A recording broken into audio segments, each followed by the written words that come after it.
90 দশকের সেই নস্টালজিয়া এবং আধুনিক ব্লুটুথ টেকনোলজি যদি একসাথে থাকে তাহলে কেমন হয় বলুন তো। এই ডিভাইসটিতে রেডিওর পাশাপাশি রয়েছে ব্লুটুথ স্পিকার। এটা যদি আপনার বুক সেলফে অথবা টেবিলের উপর রাখেন অটোমেটিক একটা অ্যাস্থেটিক ভাইব চলে আসবে। চলুন দেখে আসি এটাতে কি কি ফিচার রয়েছে। শুরুতেই থাকছে একটি এলইডি লাইট, তারপর পেয়ে যাবেন একটি ওয়াচ যেটা আপনি টেবিল ওয়াচ হিসেবে ব্যবহার করতে পারবেন। একটি মেমোরি কার্ড স্লট থাকবে যেটাতে আপনি যে কোনো কিছু লোড করে শুনতে পারবেন। উপরের দিকে পজ বাটন এবং লেফট এবং রাইট বাটন পেয়ে যাবেন। তারপর চলে আসি এটার মেইন আকর্ষণ রেডিও। বিশ্বাস করেন আমি একদমই এক্সপেক্ট করিনি যে এটার রেডিও কোয়ালিটি এত ভালো হবে।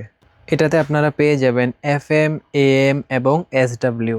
টিউনিং বাটনটা ঘুরিয়ে আপনি আপনার পছন্দের রেডিও স্টেশন সিলেক্ট করতে পারবেন ইজিলি। আমি আপনাদের কিছু ক্লিপস দেখাই, আপনারা বুঝতে পারবেন এটা রেডিও কোয়ালিটি কিরকম।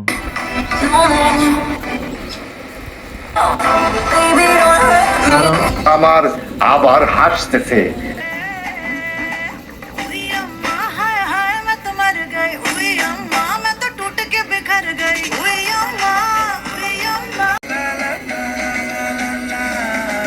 আসলে ভিডিওতে এটা সাউন্ড কোয়ালিটি ওইরকমভাবে বোঝানো সম্ভব না, বাট এটা সাউন্ড কোয়ালিটি এনাফ গুড। আপনি নিলে অবশ্যই পছন্দ করতে বাধ্য হবেন। সর্বশেষ এটার ব্লুটুথ মোড অ্যাজ ইউজুয়াল একটা ব্লুটুথ স্পিকারের মতো এটাকে কানেক্ট করতে হয় এবং এটার সাউন্ড কোয়ালিটিও অনেক ভালো। আমি আপনাদেরকে একটা স্যাম্পল দেখাচ্ছি।